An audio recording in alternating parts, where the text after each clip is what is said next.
এই জীবনে, আমার এই সামাজিক জীবনে, রাজনৈতিক জীবনে আজকের এই মুহূর্ত পর্যন্ত আমি দুর্নীতিমুক্ত একজন মানুষ।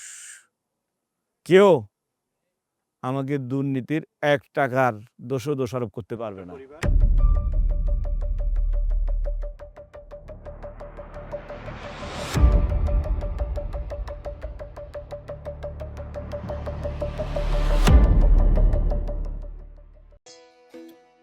আমন্ত্রণ জানাচ্ছি এটিএন বাংলা বিশেষ সাপ্তাহিক আয়োজন চট্টলা এক্সপ্রেসে। সঙ্গে আছে আমি শামুম হুসাইন। সুপ্রদর্শক, আমাদের এই বিশেষ আয়োজনে আমন্ত্রিত অতিথি হয়ে উপস্থিত থাকেন চট্টগ্রামের সমাজ এবং রাষ্ট্রের সাথে সম্পৃক্ত বিশিষ্ট ব্যক্তি, যার মাধ্যমে আমরা জানতে চাই চট্টগ্রামের সমাজ এবং রাষ্ট্র অতীত, বর্তমান, আগামী গতিপথ সহ নানান দিক জানতে চাই। চট্টগ্রামকে নিয়ে কী ভাবনা তার ব্যক্তি জীবনে, অপ্রকাশিত বিভিন্ন ঘটনা ও সফলতা ব্যর্থতার কথা। সুপ্রিয় দর্শক, আপনারা সকলে জানেন এই চট্টলা এক্সপ্রেসের মাধ্যমে আমরা আলোচনা করি চট্টগ্রামের উন্নয়ন, সমস্যা এবং সম্ভাবনা নিয়ে। তার পাশাপাশি আমরা কথা বলবো চট্টগ্রামের অন্যতম গুরুত্বপূর্ণ একটি আসন নিয়ে কথা বলবো। সেই আসনের নাম হচ্ছে মিরসরাই আসন। উক্ত আলোচনার আলোচক হিসেবে আমাদের মাঝে উপস্থিত হয়েছেন চট্টগ্রামের অত্যন্ত গুরুত্বপূর্ণ আসন তথা মিরসরাই আসনের সম্মানিত সংসদ সদস্য জনাব নুরুল আমিন এমপি। আপনাকে স্বাগত জানাচ্ছি আমি শামুন হুসেন। কেমন আছেন আপনি? আলহামদুলিল্লাহ। আমরা এখন অবস্থান করছি আপনার মিরসরাই আসনের খুব সুন্দরতম একটি জায়গা, যেটাকে বলা হয় মহামায়া লেক। শুরুতে একটা প্রশ্ন করতে চাই, আপনি 1998 সালে আপনি ইউনিয়ন পরিষদে একজন সমাজের সদস্য ছিলেন, মেম্বার ছিলেন। 2024 সালে এসে আপনি এমপি, আপনার নামের সাথে সংসদ সদস্য। শুরুতেই একটু সংক্ষেপে যদি বলতেন আপনার অনুভূতি কীরকম মেম্বার থেকে সংসদ সদস্য? আলহামদুলিল্লাহ, খুবই চমৎকার অনুভূতি, যেটা ভাষায় প্রকাশ করা যায় না, যেটা অকল্পনীয়, স্বপ্নের বাইরে। যেটা স্বপ্নে ছিল না সেটা পেয়েছি। এর চেয়ে আর ভালো লাগার কিছু তো নেই। আলহামদুলিল্লাহ, খুব ভালো লাগতেছে। মিরসরাই প্রতিনিধিত্ব করছেন কি লক্ষ্য নিয়ে? ছোটকাল থেকে আমার স্বপ্ন ছিল জনসেবা করা। একদম ছোট্ট বয়সে, যখন আমার বয়স মাত্র ২৬ ছিল, তখনই জনসেবা করা আমার মনের মধ্যে একটা জনসেবার আগ্রহ ছিল, আকাঙ্ক্ষা ছিল।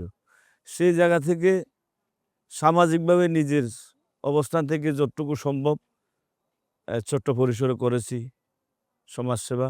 সেখান থেকে জনগণের, আমার এলাকার মানুষের ভালোবাসায় আমাকে ইউনিয়ন পরিষদের সদস্য হিসেবে নির্বাচিত করেছে।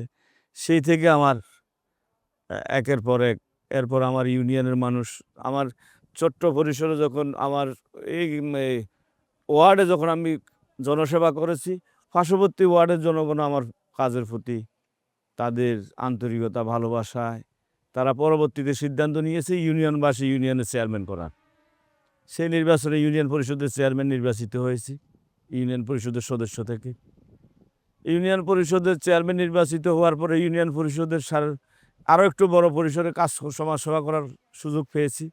সেই থেকে আপনার এই রাজনৈতিকভাবে উপজেলা বিএনপির সাথে জড়িত হই। উপজেলা বিএনপির সাধারণ সম্পাদক নির্বাচিত হই 2008 সালে। আমার সেই ইউনিয়ন চেয়ারম্যানের কালে আর কি। সেই উপজেলা চেয়ারম্যান নির্বাচিত হওয়ার পরে মিরসরাই উপজেলাবাসী তখন চিন্তা করলো আমাকে দিয়ে উপজেলা সমাজসেবা, রাজনীতির কাজ করার এবং রাজনৈতিকভাবে দলের কাজ করার কারণে দলের নেতাকর্মীরা আমার প্রতি তাদের ভালোবাসার জায়গা থেকে আমাকে উপজেলা চেয়ারম্যান নির্বাচিত করার সিদ্ধান্ত নিয়েছে। আমিও তাদের সিদ্ধান্তের সাথে একমত হয়ে নির্বাচনে অংশগ্রহণ করেছি। সেই প্যাসিস্ট সময়ে, যে সময় নির্বাচন করা তো দূরের কথা, নির্বাচনের নামও মুখে নেওয়া কষ্ট ছিল, ঠিক সেই সময় আমার এলাকার মানুষ, আমাদের দলের নেতাকর্মীরা পরিশ্রম করে, নিজের জীবনের মায়া ত্যাগ করে সেদিন খুব কঠিন চ্যালেঞ্জের মুখে আমাকে নির্বাচিত করেছেন উপজেলা পরিষদের চেয়ারম্যান হিসাবে। উপজেলা পরিষদের চেয়ারম্যান হিসাবে নির্বাচিত হওয়ার পরে চেষ্টা করেছিলাম বৃহত্তর পরিসরে কাজ করার, সমাজ এবং আমার মিরসরাইবাসীর পাশে, মিরসরাই উন্নয়নে নিজের চিন্তা চেতনা দিয়ে, নিজের পরিশ্রম দিয়ে এবং মিরসরাইবাসীর কল্যাণে কাজ করার সুযোগ পাই নাই। নির্বাচিত হওয়ার পরে 6 মাসের মধ্যেই আমাকে আবার বহিষ্কার হতে হয়েছে। বহিষ্কার হওয়ার পরে 6 মাসের মাথায় বহিষ্কার, আবার মামলা করে চেয়েছিলাম থাকার জন্য, দেখছি থাকার পরিবেশ নেই এখানে, রাজনীতি করার সুযোগ নেই, জনগণের কাজ করার সুযোগ নেই, একটা দলের তাবেদার হিসেবে থাকতে হয় থাকতে চাইলে। যেহেতু আমি একটা দল করে, দলের আমানত আমার উপর, আমি দলের আমানত রক্ষার স্বার্থে সেদিন আমি ক্ষমতার লোভ ছেড়ে দিয়ে রাজপথ বেছে নিয়েছি। আমার উপজেলা চেয়ারম্যানের পদ ছেড়ে দিয়ে আমি রাজপথ বেছে নিয়েছি। রাজপথ বেছে নেওয়ার কারণে অনেক কষ্ট, জেল জুলুম, গুম খুম, অনেক কিছুর শিকার হয়েছি। তো একটা পর্যায়ে 18 নির্বাচনে, 14 নির্বাচনে উপজেলা চেয়ারম্যান নির্বাচিত হয়েছিলাম। 18 নির্বাচনে দল আমার সার্বিক বিবেচনা করে, কর্মকাণ্ড, সাংগঠনিক এবং সামাজিক কর্মকাণ্ড বিবেচনা করে 2018 সালে আমাকে দল থেকে নমিনেশন দেন। তো 2018 সালে নির্বাচন, সংসদ সদস্য হিসাবে। তো 2018 সালের নির্বাচন তো আপনারা বুঝেন কেমন নির্বাচন ছিল। সারা বাংলাদেশের নিয়ে যে নির্বাচনী ইঞ্জিনিয়ারিং হয়েছে, দিনের পর রাতে করে ফেলেছে। সারা বাংলাদেশের নিয়ে আমাদের এখানে নির্বাচন করার কোনো পরিবেশ ছিল না। নির্বাচনও করতে পারি নাই, নির্বাচিত হতে পারি নাই, কিন্তু থেমে থাকি নাই। জনগণের কল্যাণে, দেশের কল্যাণে, মানুষের ভোটের অধিকার ফিরিয়ে দেওয়ার জন্য, গণতন্ত্র ফিরিয়ে আনার জন্য আমাদের যে আন্দোলন সূচনা হয়েছিল, সেই আন্দোলন আমরা থেমে থাকি নাই, আমরা আন্দোলন করে যাচ্ছি। আন্দোলন করতে করতে জেল জুলুম, হুলিয়া, নির্যাতন সকল কিছু মেনে নিয়ে, মাথায় নিয়ে 2024 ছাত্র জনতার যে গণ অভ্যুত্থান হয়েছে, সে গণ অভ্যুত্থানে আমি সরাসরি জড়িত ছিলাম রাজপথে। সেই ছাত্র জনতার আন্দোলনে সরাসরি থেকে নেতৃত্ব দিয়েছি। আমাদের অসংখ্য নেতাকর্মী নেতৃত্ব দিয়েছে। 5 আগস্ট জনগণের বিজয় হয়েছে, এই দেশে জনতার বিপ্লব হয়েছে, জনতার বিজয় হয়েছে। জনতার বিজয়ের পরে দীর্ঘ 1.5 বছর তত্ত্বাবধায়ক সরকার ছিল রাষ্ট্রে। তত্ত্বাবধায়ক সরকারের অধীনে আমরা তাও জনগণের জন্য কাজ করেছি। জনগণের যান মাল নিরাপত্তা বিধান নিশ্চিত করা, জনগণের কল্যাণে সামাজিকভাবে কাজ করা চেষ্টা করেছি আমার জায়গা থেকে যতটুকু সম্ভব হয়েছে। 2026 যখন আমাদের কেয়ারটেকার সরকার নির্বাচন ঘোষণা করলেন, দল আমাকে নমিনেশন দিয়েছেন। আবার জাতীয় সংসদ নির্বাচনে যখন দল নমিনেশন দিয়েছে, আবার দলের সকল পর্যায়ের নেতাকর্মী, সাধারণ মানুষ সহ সকল পর্যায়ের নেতাকর্মী এই নির্বাচনে অংশগ্রহণ করে, নিজেদের ভোট অধিকার প্রয়োগ করে, অত্যন্ত পরিশ্রম করে দলের নেতাকর্মীরা বিপুল ভোটের ব্যবধানে আমাকে বিজয় করেছেন। পেছনে যেহেতু আপনি জনপ্রতিনিধি হিসেবে কাজ করেছিলেন, তখনকার আপনার অর্জনটুকু নিয়ে আপনি একটু কথা বলবেন যে কী অর্জনটুকু আপনার ছিল বা কী করলেন আপনি মিরেশ্বরবাসীর জন্য, এবং এখন মূল দায়িত্ব কি পালন করে যাচ্ছেন জনাব নুরুল আমিন? নির্বাচিত হওয়ার আগে এবং নির্বাচিত হওয়ার পরে আমার অর্জন বললে আমি এক কথায় বলি, মেম্বার থেকে জনগণ আমাকে পার্লামেন্ট মেম্বার নির্বাচিত করেছে। এইটাই আমি মনে করি সর্বোচ্চ আমার এই অর্জন। আর জনগণের জন্য এবং দেশের জন্য আমি মেম্বার অফ পার্লামেন্ট হিসেবে দেশের জাতীয় সংসদে আমরা আইন প্রণয়নের কাজে আমরা যোগদান করি। আইন প্রণয়নের কাজে আমরা কাজ করে যাচ্ছি। আর মিরসরাইবাসীর কল্যাণে, মিরসরাইবাসীর আর্থসামাজিক উন্নয়নে, মিরসরাইবাসীর শান্তি শৃঙ্খলা নিরাপত্তা নিশ্চিতকরণের লক্ষ্যে, মিরসরাই মাদক নির্মূল সহ সমাজবিরোধী সকল কর্মকাণ্ডের বিরুদ্ধে আমরা কাজ করে যাচ্ছি। ইনশাল্লাহ ইতিমধ্যে ভালো ফলাফল মিরসরাইবাসী পেতে যাচ্ছে। আসলে একটা সংসদ সদস্যদের অনেকগুলা চ্যালেঞ্জ থাকে সংসদীয় আসনে কাজ করতে গিয়ে। এক্ষেত্রে মূল কোন 5টি চ্যালেঞ্জ আপনার এখন বর্তমানে মোকাবেলা করতে হচ্ছে আপনার? আমরা 17 বছর আন্দোলন সংগ্রাম করেছি। আমাদের চ্যালেঞ্জ ছিল যেটা, মানুষের যান মালের নিরাপত্তা নিশ্চিত করা, ফ্যাসিস্ট থেকে মানুষেরকে মুক্ত করা, দেশকে ফ্যাসিস্টের হাত থেকে উদ্ধার করা। আমাদের চ্যালেঞ্জ ছিল মানুষের ভোটের অধিকার নিশ্চিত করা। আমাদের চ্যালেঞ্জ ছিল গণতন্ত্র প্রতিষ্ঠা করা। তা আপনি জানেন আমাদের এই 5টা অধিকার ইতিমধ্যে আমরা নিশ্চিত করতে পেরেছি, যে মানুষের ভোটের অধিকার আমরা সর্বপ্রথম নিশ্চিত করেছি। মানুষ নিরাপদে নিরপেক্ষভাবে নিশ্চিন্তে নিজের ভোট নিজে দিতে পেরেছে। আমাদের চ্যালেঞ্জ ছিল একটি জালিমের হাত থেকে এই দেশবাসীকে মুক্ত করা। আমরা সেই চ্যালেঞ্জও আমরা সফল হয়েছি। আমাদের চ্যালেঞ্জ ছিল গণতন্ত্র প্রাতিষ্ঠানিকভাবে রূপ দেওয়া। এটা কাজ চলমান আছে। জাতীয় সংসদ নির্বাচন হয়েছে, আগামীতে স্থানীয় সরকার নির্বাচন হবে, মানুষের গণতন্ত্র আমরা প্রতিষ্ঠিত করব।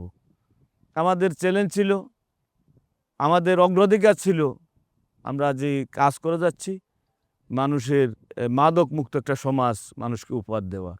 সেটা অনেকখানি আমরা সফলতার পথে এগিয়ে যাচ্ছে মিরসরাইবাসী। দেশের মানে বড় শিল্পাঞ্চল কিন্তু এই মিরসরাই হতে যাচ্ছে। এক্ষেত্রে সুফল কি পাবে মিরসরাইবাসীরা? দক্ষিণ পূর্ব এশিয়ার মধ্যে সর্ববৃহৎ শিল্প অঞ্চল এটা। এটা মিরসরাইয়ের সম্পদ নয়, এটা সারা বাংলাদেশের সম্পদ। এই আমরা মিরসরাইবাসী দেশের স্বার্থে, আমাদের ভূমি, দেশের স্বার্থে, দেশের অর্থনীতির চাকা ঘুরিয়ে দেওয়ার জন্য, দেশের অর্থনীতি প্রবৃদ্ধি বাড়ানোর জন্য, বিদেশি বিনিয়োগ বাড়ানোর জন্য মিরসরাইবাসী ত্যাগ দিয়েছে তাদের বিশাল এলাকা, রাষ্ট্রের সাথে মিরসরাইবাসী দিয়ে দিয়েছে। সেখানে একটা বড় শিল্প অঞ্চল প্রতিষ্ঠিত হয়েছে। এটা সুফল সারা বাংলাদেশের মানুষ পাচ্ছে। এটাই আমাদের সফলতা। দেশ পাচ্ছে, দেশের সমগ্র বাংলাদেশের মানুষ পাচ্ছে, তার পাশাপাশি আমাদের মিরসরাইয়ের মানুষও পাচ্ছে।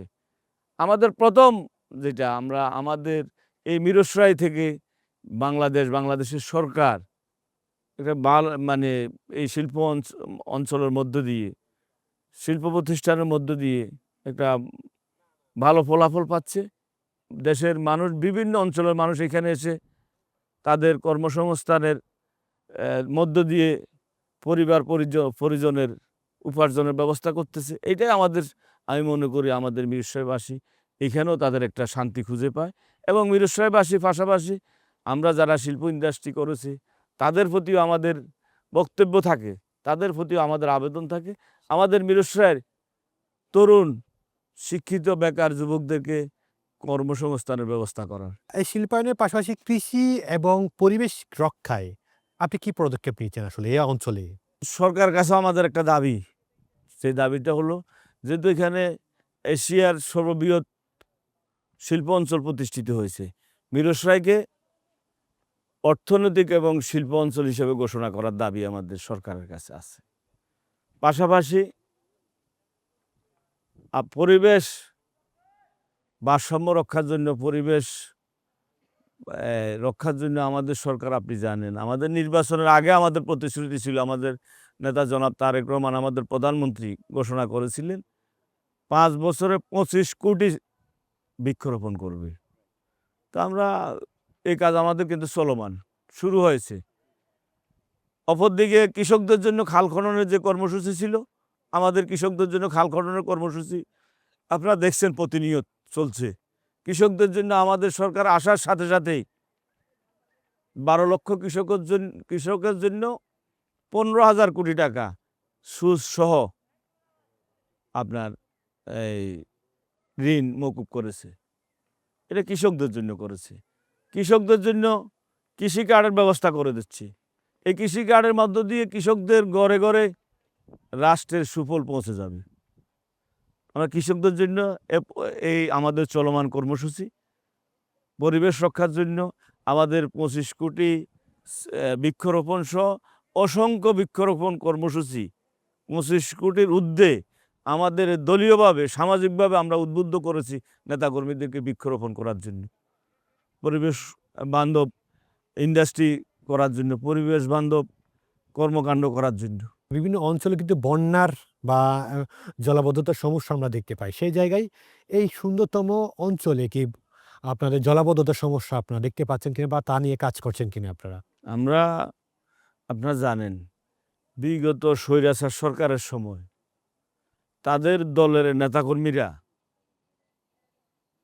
অপরিকল্পিতভাবে যত্রতত্র হাট বাজার খাল নালা নদী দখল করে বাড়িঘর নির্মাণ করেছে, যার কারণে 2024 আগস্টে আপনার যে বন্যা হয়েছে সেই বন্যায় মিরসরাইবাসী প্লাবিত হয়েছে। আমরা সেই 2024-এর পর থেকে আমরা কাজ করে যাচ্ছি, তাদের সেই দখলমুক্ত নদী নালা দখলমুক্ত করে যাচ্ছি, যার কারণে আপনার রাস্তাঘাট নদী নালা যে তারা যেভাবে দখল করে পানির জলাবদ্ধতা সৃষ্টি করেছে, যার কারণে প্লাবিত হয়েছিল মানুষ, সেখান থেকে মুক্তি পাওয়ার জন্য আমরা দীর্ঘ 2 বছর কাজ করে যাচ্ছি, যার ফলশ্রুতিতে আজকে এই বছর আমাদের মিরসরাইতে তেমন একটা জলাবদ্ধতা আমরা দেখি নাই। তারপরে 2-1 দিনের জন্য যে পানি অতিবৃষ্টির কারণে পানি নিষ্কাশন হতে 2-1 দিন সময় লেগেছে, তার জন্য আমাদের প্রত্যেকটা অঞ্চলে আমাদের দলের প্রত্যেকটা নেতাকর্মী মানুষের পাশে দাঁড়িয়েছে।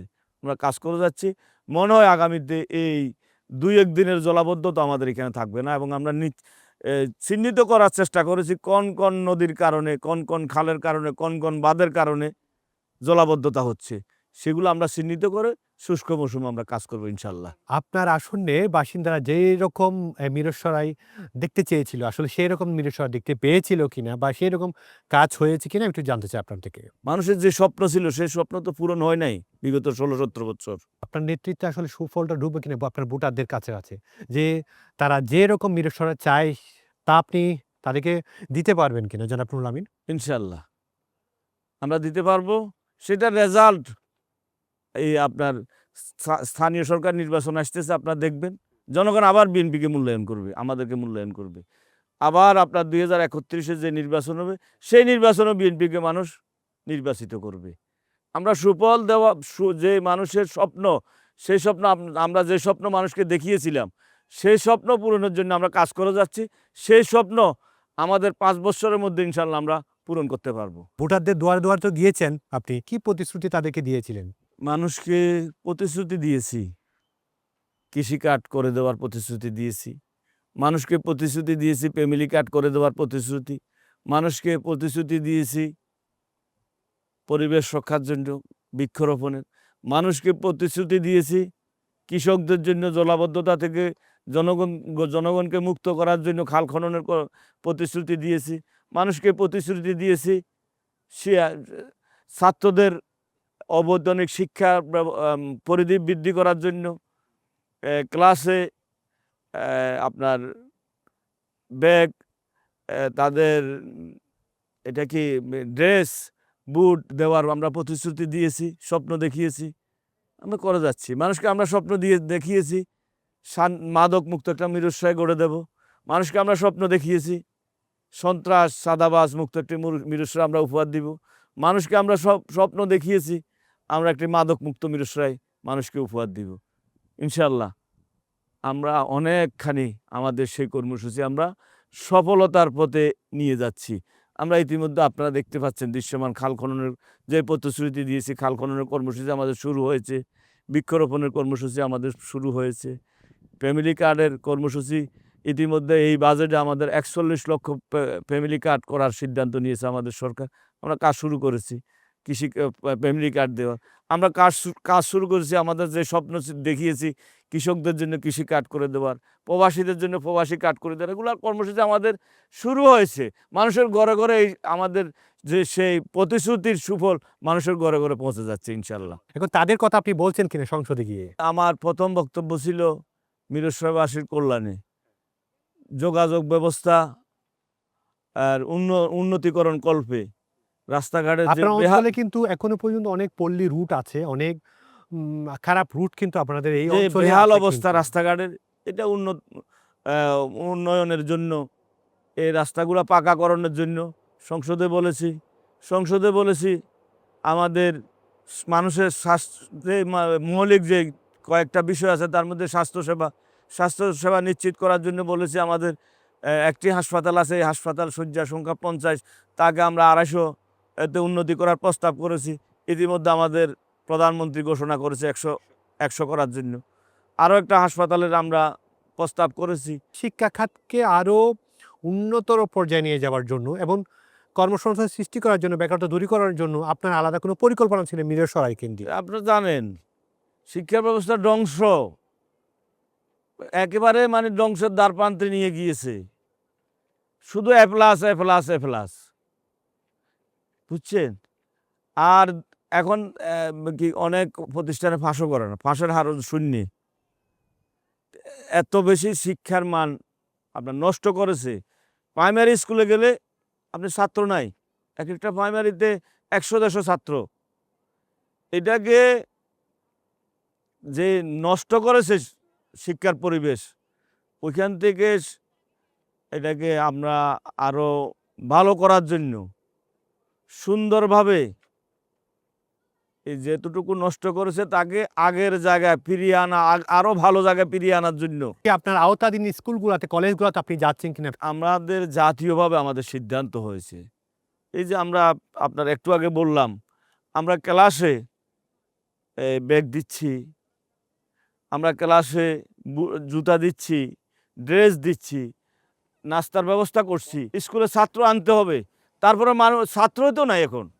এখন যে অবস্থায় হয়েছে আপনি চিন্তা করেন, একটা প্রাইমারি স্কুলে 100 জন ছাত্র যদি হয়, একটা ক্লাসে মাত্র 10 জন 20 জন হয়। এটা 4টা শিক্ষক, 5টা শিক্ষক, ছাত্রই নেই। আপনি আমরা প্রথম ছাত্রদেরকে স্কুলমুখী করার চেষ্টা করে যাচ্ছি।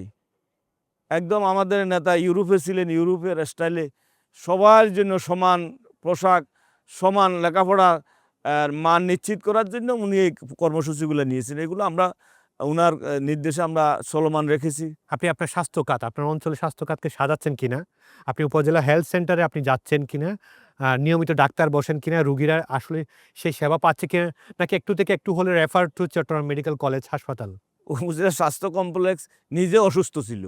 বিগত সময় আমরা দেখি যখন এসেছি স্বাস্থ্য কমপ্লেক্স নিজেই অসুস্থ।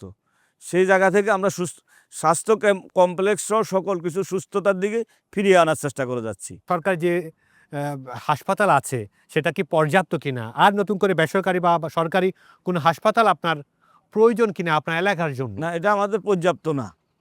আমাদের বড় উপজেলা, আপনারা জানেন। আমি ইতিমধ্যে সংসদে বলেছি আমাদের উপজেলাটাকে 2টা উপজেলা করার জন্য, 2 ভাগে বিভক্ত করার জন্য। আমাদের 2টা থানা এখন আছে, 2টা পৌরসভা আছে, কিন্তু একটা হাসপাতাল আছে শুধুমাত্র, সেটা একটা থানার মধ্যে। আরেকটা থানাতে কোনো হাসপাতাল নেই। আমরা আরেকটা হাসপাতালের জন্য সরকার কাছে আপনার ভোটারের সংখ্যা? ভোটার 4 লক্ষ প্রায়। ও, সামান্য এটা তো 100 শয্যা তো এটা আসলে না, হয় না। এবং অপর্যাপ্ত। ভোটারের বাইরেও আমার শিল্প অঞ্চলের কারণে হ্যাঁ। আমার এই অঞ্চলে বাইরে থেকে বাইরের অনেক মানুষ এখানে আসেন। তাদের নিজের কর্মসংস্থানের জন্য আসে। এই কারণে কিন্তু আমাদের যেই থানায় মিরসরাই উপজেলা, ওই থানা মিরসরাই থানাতে আমাদের কোনো স্বাস্থ্য কমপ্লেক্স নাই। এটার জন্য আমরা সরকারের সাথে কথা বলেছি, চেষ্টা করে যাচ্ছি আরেকটা স্বাস্থ্য কমপ্লেক্স করার জন্য। একটি মাত্র হাসপাতাল আছে, সে হাসপাতালের অবস্থা কিরকম? আমি আজকে আসতে এক সিএনজি ড্রাইভার আমাকে বলল, আচ্ছা, আগে থেকে যে ভালো আছে ভাই। কেমন ভালো? যে এখন আগে তো সিরিয়াল ছিল না, এলোমেলো ছিল, অপরিষ্কার ছিল, অপরিচ্ছন্ন ছিল। এখন যে এগুলো অনেক কিছু নিয়ন্ত্রণে আসছে। মানুষ গেলে মানুষকে সাথে সাথে ইমার্জেন্সিতে নিয়ে সেবা দিচ্ছে, খোঁজখবর নিচ্ছে। এমপি সাহেব কি ওখানে যায়? উপজেলা হেলথ সেন্টারে যায়? হ্যাঁ, হ্যাঁ, যায়। আপনি এই কিশোর গ্যাং বলেন, যেহেতু আপনার শিল্পাঞ্চল, শিল্পাঞ্চল একটা এলাকা, এখানে যাতে কিশোর গ্যাং শূন্যের কোড়া নিয়ে আসার জন্য, চাঁদাবাজটাকে শূন্যের কোড়া নিয়ে আসার জন্য, বিশেষত মাদককে শূন্যের কোড়া নিয়ে আসার জন্য নুরুল আমিনের কোনো আলাদা কৌশল আছে কিনা?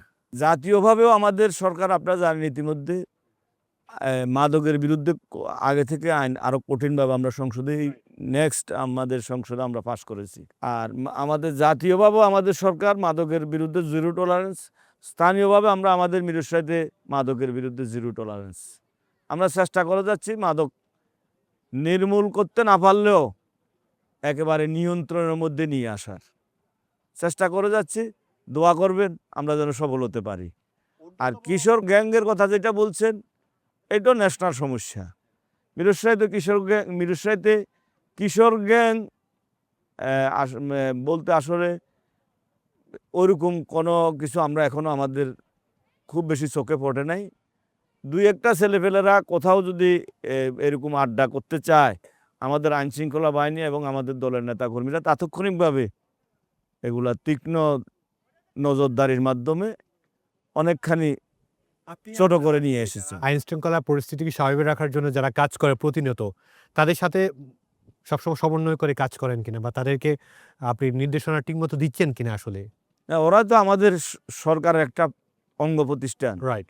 ওদের ওদের সাথে তো আমাদের আলাদা কোনো ব্যবস্থা নাই, যে ওদের সাথে আমরা মিলেমিশে ওদেরকে আমরা দিক নির্দেশনা দিচ্ছি, ওদের ওদের ওদেরকে আমরা পরামর্শ দিচ্ছি, সহযোগিতা করছি, পরে পরস্পরের পরিপূরক হিসাবে আমরা কাজ করে যাচ্ছি। যানজটের সমস্যাটা আমরা প্রতিনিয়ত দেখতে পাই। এই আপনার আসনের কথা বলি, সেই জায়গায় এই আসনে যাতে, বিশেষত আপনার আসনের কথা বলি, যাতে কোনো যানজট না হয়, সেক্ষেত্রে আপনার কোনো পদ্ধতি বা প্রক্রিয়া নিয়ে কাজ করছেন কিনা? আপনারা জানেন মিরসরাই অঞ্চল উপজেলাটা অনেক উপজেলা থেকে একটু ভিন্নধর্মী, বিচিত্র ধর্মী।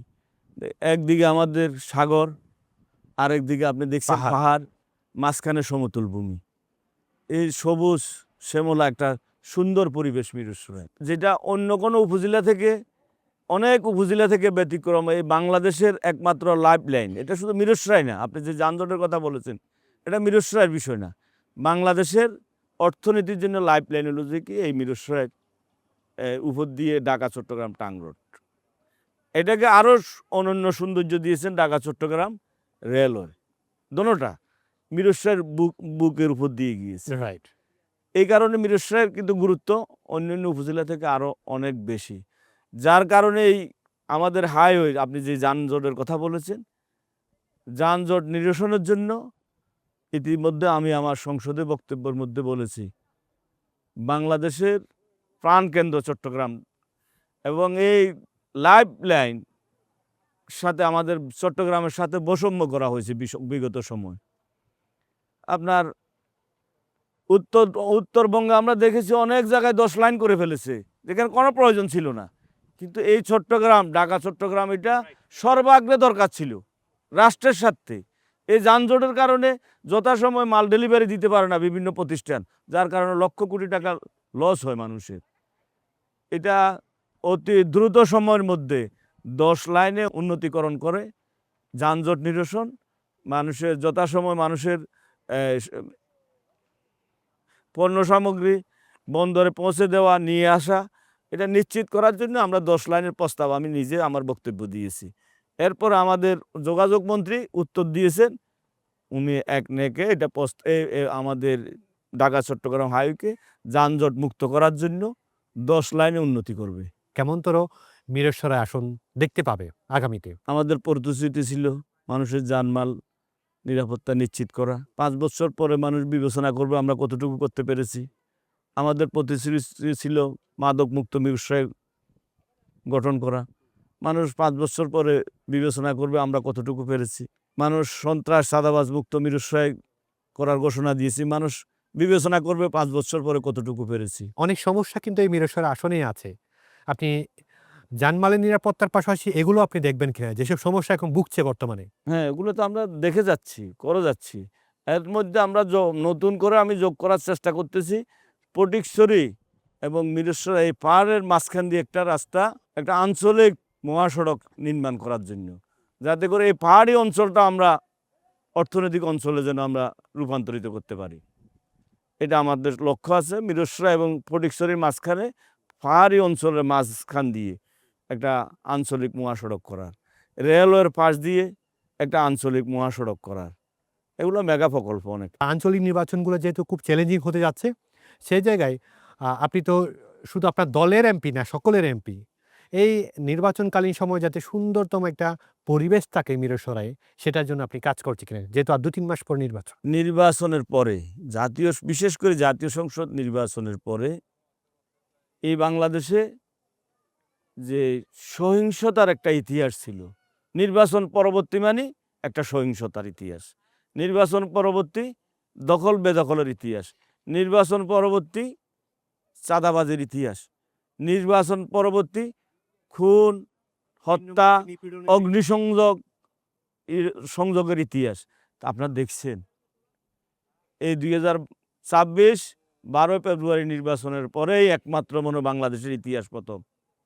নির্বাচন পরবর্তী যে ইতিহাস সংস্কৃতি ছিল, নির্বাচন পরবর্তী সাংস্কৃতিক মারামারি কাটাকাটি, কিন্তু এইবার এই দেশের মানুষ দেখে নাই। আমরা মানুষকে নির্বাচনের পরবর্তী যে সংস্কৃতি ছিল ওই সংস্কৃতি থেকে মানুষকে, দেশবাসীকে মুক্ত করেছি। আমাদের নেতাকর্মীরা নিশ্চয় সংযত হয়েছে, আমাদের নেতাকর্মীদের মধ্যে নিশ্চয় পরিবর্তন এসেছে। চাঁদাবাজি করে নাই। এই নির্বাচনের পরে আপনি দেখাতে পারবেন না আমাদের এই মিরসরাই অঞ্চলে কোথাও কোনো দখলদারিত্ব করেছে, কোথাও কোনো মানুষকে নিয়ে গিয়ে টাকার দাবি করেছে, কোথাও কারো বাড়িঘরে অগ্নিসংযোগ করেছে, নেই। এটা আমাদের প্রস্তুতি, পরবর্তী নির্বাচনের জন্য আমাদের নেতাকর্মীদের প্রস্তুতি, এবং আমাদের নেতাকর্মীরা যারা নির্বাচনে অংশগ্রহণ করবে তারাও প্রস্তুতি নিচ্ছে। আপনার কি মনে হয় আপনি এই 5টি বছরের মধ্যে 4টি মাস অতিক্রম হলো, নিজেকে দুর্নীতিমুক্ত রাখতে পারবেন বা আপনার পরিবারকে দুর্নীতিমুক্ত রাখতে পারবেন? ইনশাল্লাহ এই জীবনে, আমার এই সামাজিক জীবনে, রাজনৈতিক জীবনে আজকের এই মুহূর্ত পর্যন্ত আমি দুর্নীতিমুক্ত একজন মানুষ। কেউ আমাকে দুর্নীতির 1 টাকার দোষারোপ করতে পারবে আপনার না। পরিবার? আমার পরিবার একইভাবে, কেউ আমার পরিবারকে এই দোষী করতে পারবে না। সুপ্রিয় দর্শক, আপনারা সকলে জানেন এই চট্টলা এক্সপ্রেসের মাধ্যমে আমরা আলোচনা করি চট্টগ্রামের উন্নয়ন সমস্যা এবং সম্ভাবনা নিয়ে। তার পাশাপাশি আজ আমরা আলোচনা করেছি চট্টগ্রামের অন্যতম সুন্দরতম আসন চট্টগ্রাম 1 মিরসরাই আসন নিয়ে আজ আমরা কথা বলেছি। আগামী পর্ব দেখবার আমন্ত্রণ জানিয়ে শেষ করছি আপনাদের সকলের প্রিয় অনুষ্ঠান চট্টলা এক্সপ্রেস। সে পর্যন্ত ভালো থাকুন, সুস্থ থাকুন, আল্লাহ হাফেজ।